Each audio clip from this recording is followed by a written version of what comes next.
Baik, Alhamdulillah, Hauda, kembali kita bersama lagi dan dari tadi kita menantikan. Ya, saya masih lagi tertanya-tanya mengenai dengan tajuk yang akan kita bual bicarakan bersama ini, iaitu empati Nabi, satu model kecerdasan emosi, merupakan segmen Bisai Tahtu untuk minggu ini. Seperti hari biasanya hari Selasa kita bersama dalam segmen ini. Jadi orangnya pun sama, narasumber kita yang kita jemput ke studio pada pagi ini. Jadi syukur Alhamdulillah kita dipertemukan lagi Auda dalam segmen Bisai Tahtu dalam sesi bual bicara kita kali ini. Dan narasumber kita akan mengupas tentang satu hal, iaitu yang berkaitan dengan bulan kelahiran junjungan besar Nabi kita Muhammad sallallahu alaihi wasallam, iaitu empati Nabi, satu model kecerdasan emosi. Jadi tuan, mengapa dipilih empati sebagai topik perbincangan hari ini? Jadi bagaimana dikaitkan dengan kehidupan kita, dikaitkan dengan insan yang mulia, manusia agung, iaitu Nabi kita Muhammad sallallahu alaihi wasallam. Jadi bersama kita pada pagi ini narasumber kita iaitu Tuan Rusli bin Bujang, merupakan kaunselor profesional kita di studio Rampai Pagi pada pagi ini. Silakan Tuan. Alhamdulillah, terima kasih. Yes, dan itulah Pani sebenarnya sebagai profesional lah, saya banyak bergaul lah dengan sesama ahli profesional lah dalam kalangan psikologi, psikiatris, kaunselor, social worker. Ini dalam perbincangan-perbincangan tu selalu perbincangan tu bila masuk dalam aspek-aspek yang intelektual ni selalunya akan merujuk ke barat. Selalunya macam itulah.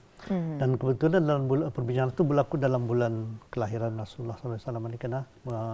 Jadi saya mengimbas lagi sebenarnya kita mau kita ni dah dapat lari untuk memperakui sebenarnya rujukan utama kita ni itu sebenarnya sudah banyak dalam agama kita ni. Apatah lagi tokoh utama, tokoh besar kita ni, junjungan besar Rasulullah SAW ni.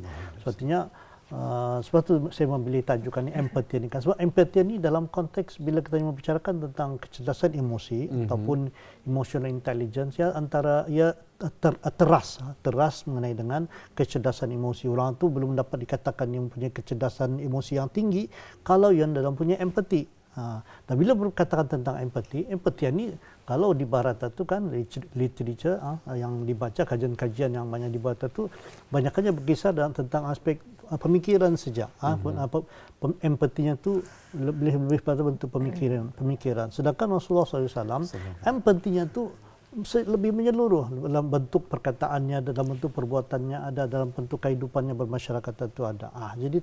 Jadi memperkatakan tentang empati ini sebenarnya satu hal yang sangat besar dan ia telah menjadi teraslah dalam apatah lagi dalam kehidupan kita ni harian ya.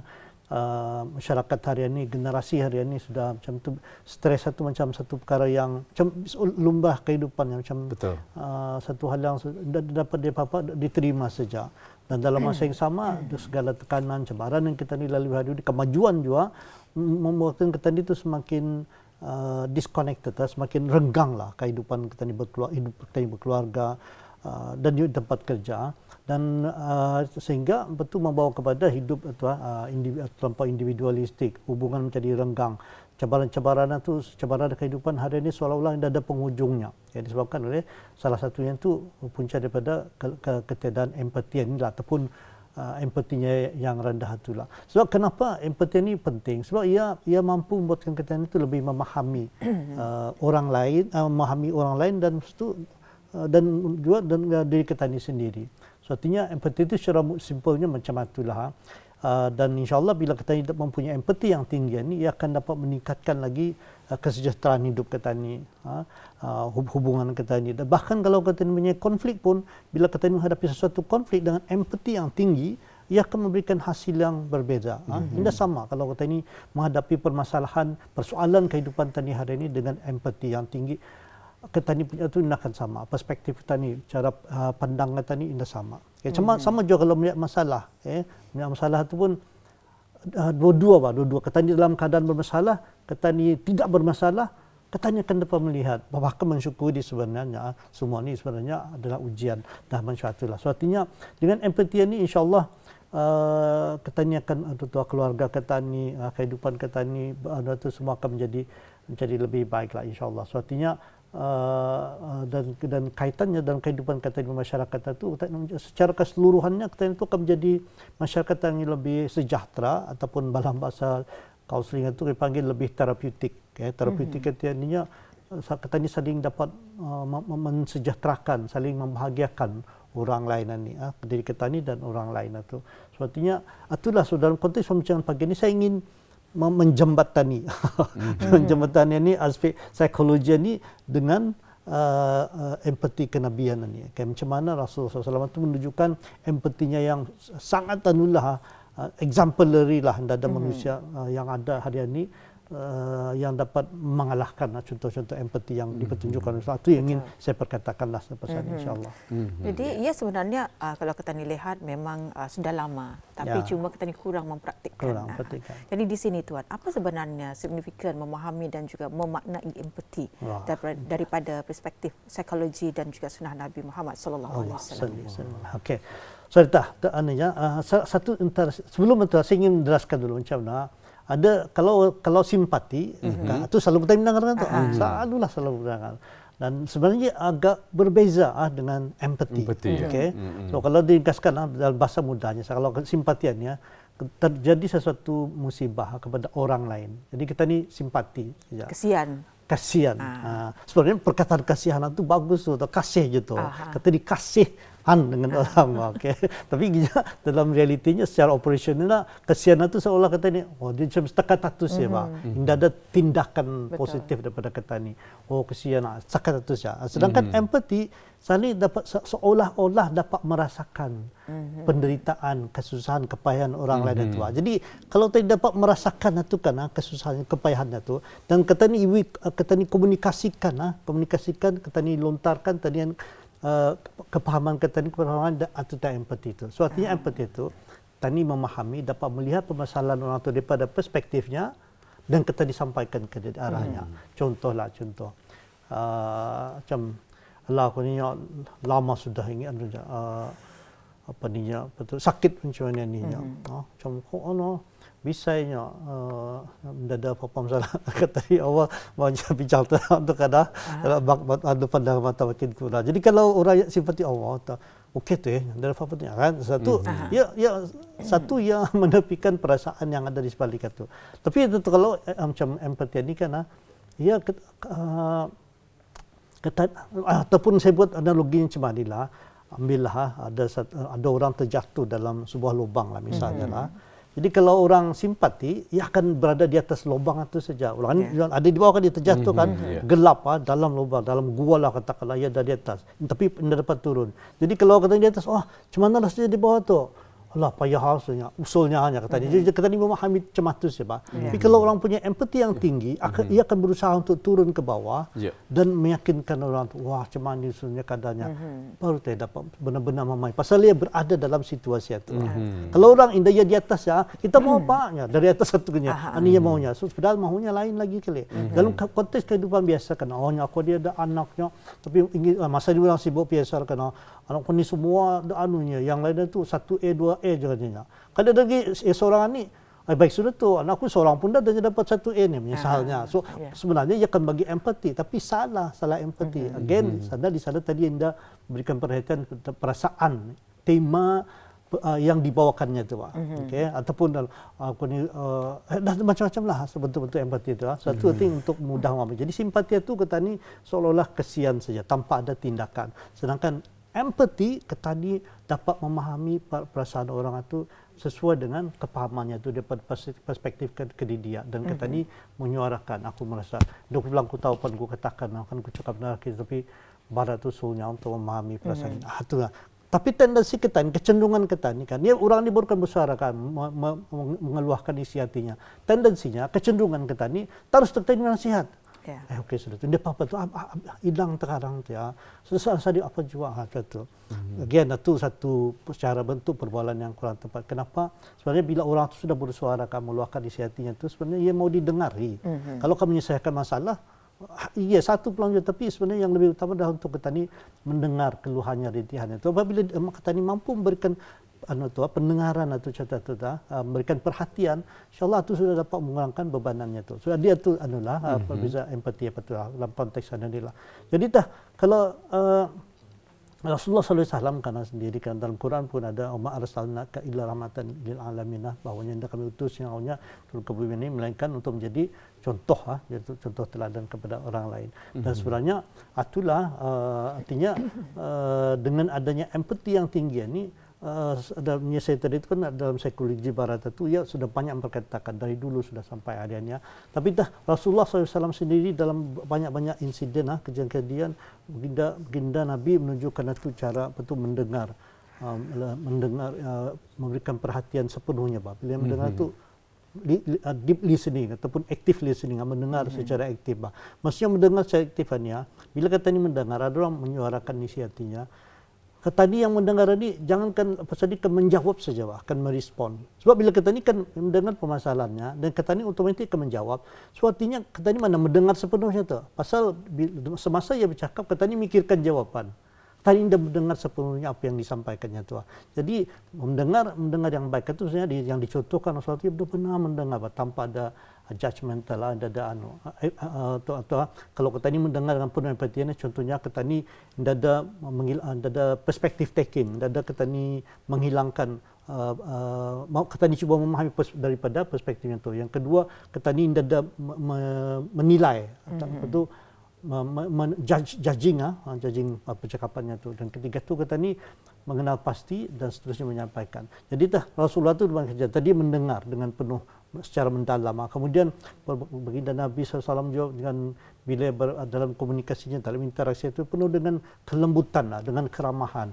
Dan lepas itu bahkan bukan hanya kepada sama manusia, bahkan sama binatang pun, haiwan pun juga menggunakan nasihat tinggi. Jadi dua perbezaan besar sanalah. Jadi kalau dari psikologi barat ini, ia melihat empati ini tadi, rasa kalau katakan ini saya kasihankan macam rasa kasihan belas kasihan kata ni yang aktif ini tadi, psikologi cuma melihat sekadar ia satu aspek skill saja, satu kemahiran saja ataupun satu proses mental saja. Sedangkan Rasulullah bukan setakat itu, ia adalah satu sifat, satu kepribadian yang ditanamkan dan yang lahir dalam bentuk pemikiran, dalam bentuk tindakan dan dalam hati budi Rasulullah SAW itu pun menunjukkan penuh dengan empati yang tinggi ini tadi. So artinya kalau kita ni mempunyai empati ini tadi, ia sebenarnya bukan satu kelemahan tapi satu kekuatan. Maksudnya apa? Kalau ambil tak mudah tidak. Kata ni kasihan tak misalnya lah. Tapi kasihan adalah kasihan dalam konteks yang lebih positif Kasihan kata dia itu agak negatif lah.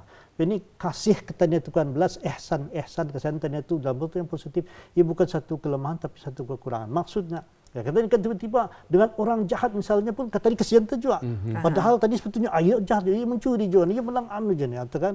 Tapi itu sekadar kata ni memuaskan hati kata ni saja. Tapi bila kata ni nak mampu membalas yang keburukan dari kejahatan dengan satu yang kebaikan, itu yang akan memberikan kesan jangka panjang yang lebih baik. Tapi untuk bersikap macam itu memerlukan kepribadian, ketabahan yang tinggi untuk kata ni sampai ke tahap itu. Dan psikologi barat memperakui perkara ini. Cuma tentu ia mungkin melalui pengalaman kita ni lalui sendiri dan insyaAllah kita ni menjadikan mampu menjadi macam itulah. Sepertinya empati itu bila ia benar-benar termasyarakat, mampu disosialisasikan, ia akan menjadikan kita ni masyarakat yang lebih tahan uji, kita ni dapat saling percaya mempercayai dan menjadikan masyarakat yang lebih terapeutik lah yang saya sebutkan tadi itu.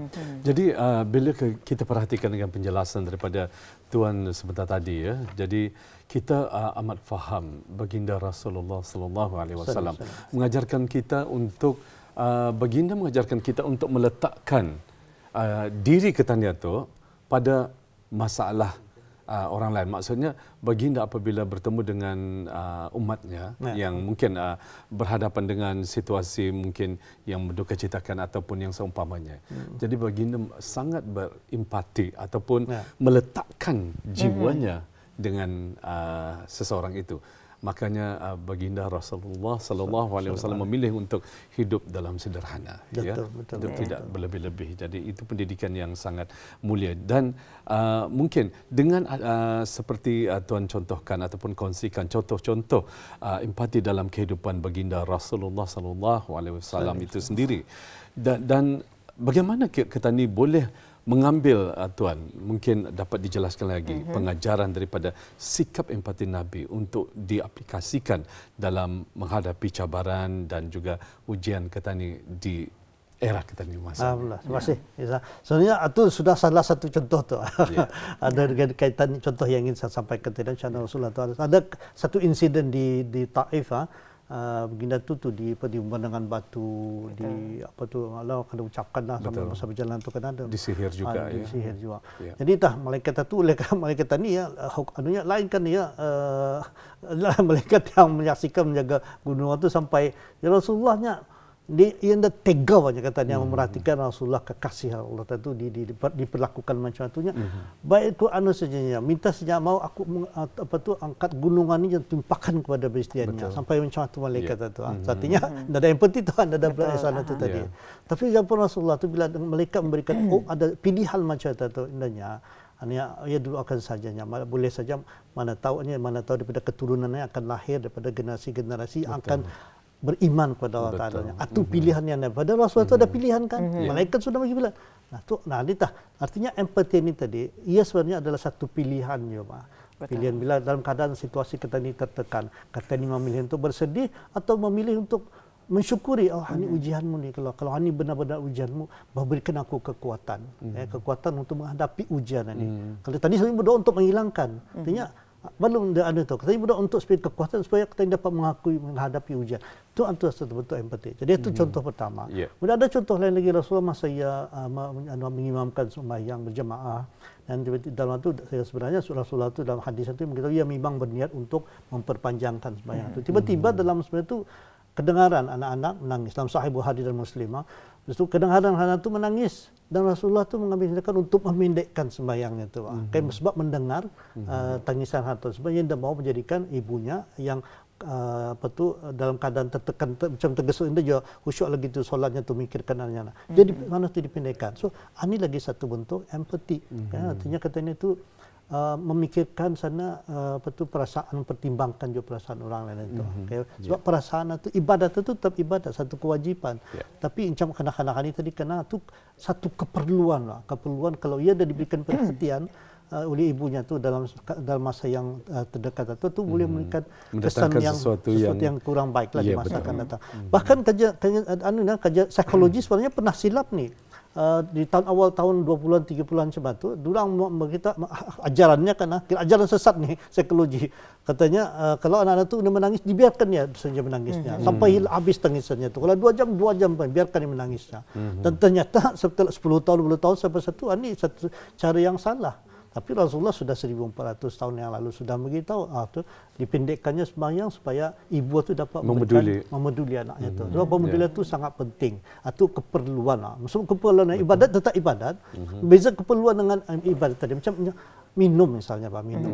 Orang ini misalnya kalau dia minum air itu akan mati misalnya. Tapi dalam masa yang sama ia melakukan ibadat tertentu. So yang utamanya adalah untuknya melakukan minum itu sebab itu keperluannya, keperluan itu hidupnya. Itu contoh yang kedua lah. Dan contoh seterusnya itu ialah masa bila baginda masa Rasulullah tu ia dalam banyak kejadian itu ia makan bersama orang susah ni, makan bersama, sama-sama durangannya dengan bersama. Dan itu sebenarnya satu hal yang luar biasa juga.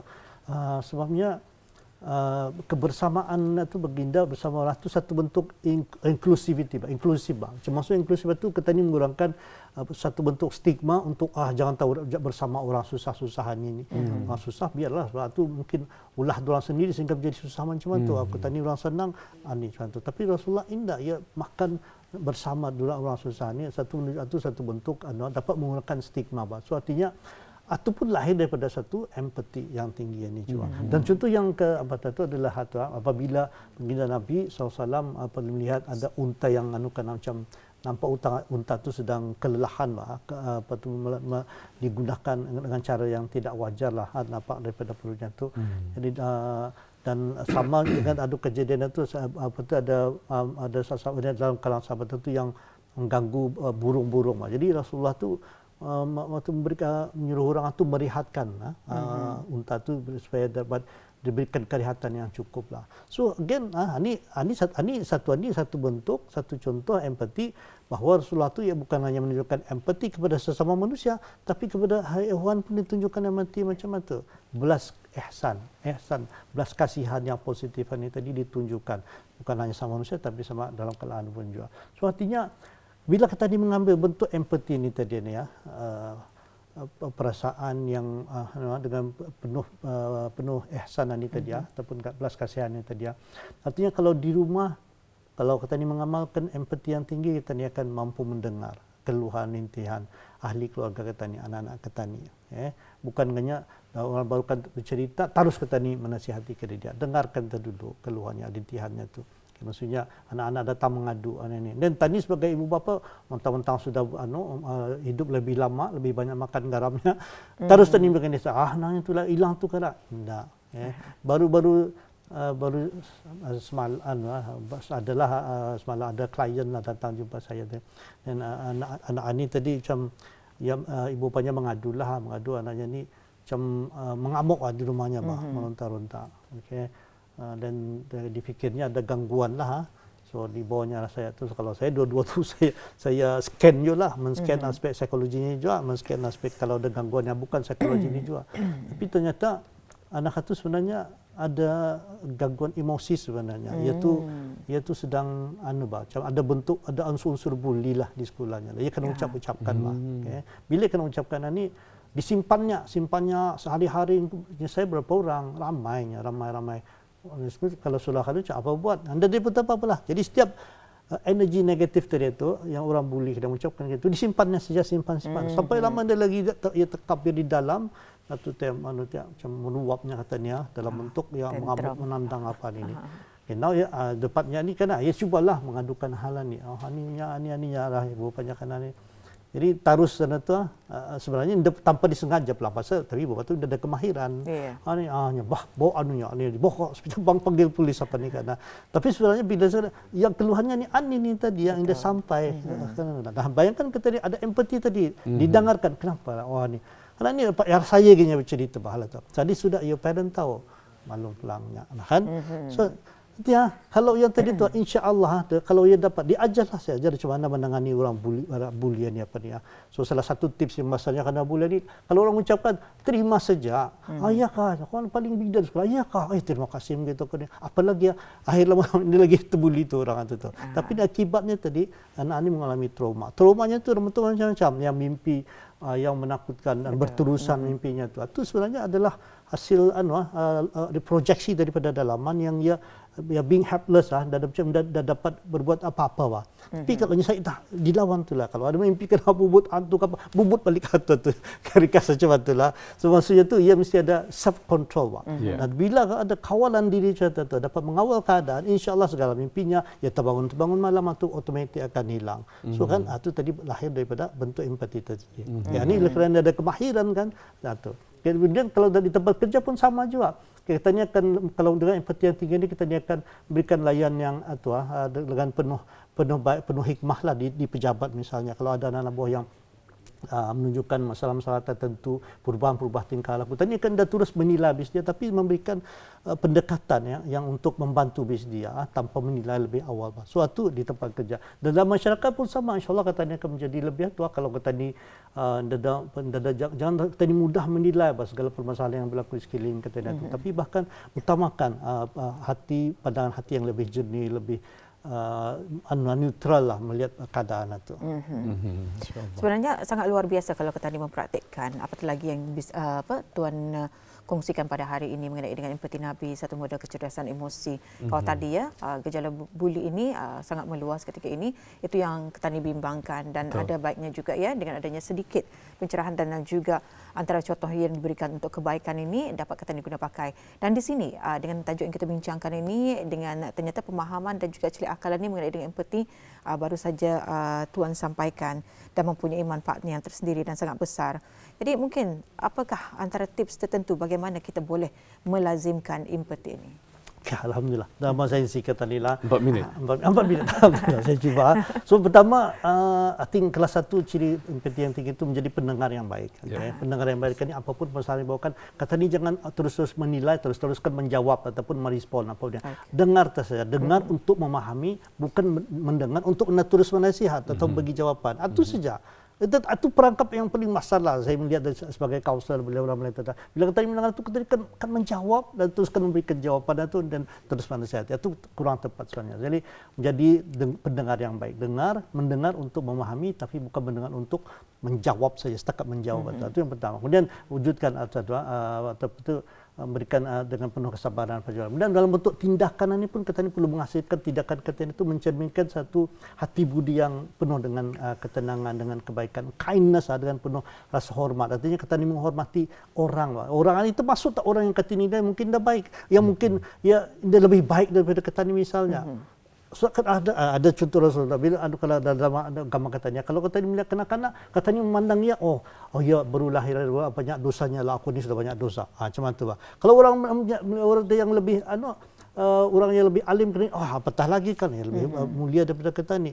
Kalau orang yang mungkin lebih hina daripada kita ni lagi mulia. Okey ni dia dengan dan menyedari sudah kekahinan sedangkan aku mungkin aku lebih sombong. Macam tu. Sebenarnya kita ni menjadi lebih atau lebih punya hati budi yang lebih dalam macam itulah. Dan seterusnya empati ni kita ni perlu latihkan setiap hari secara sadar di rumah. Macam di rumah kita ni menjadi pendengar yang baik. Di tempat kerja kita ni cuba memahami orang ada sekeliling rakan sekerja kita ni. Dalam masyarakat kita ni cuba membantu bis dia. Walaupun kita ni sendiri memerlukan bantuan.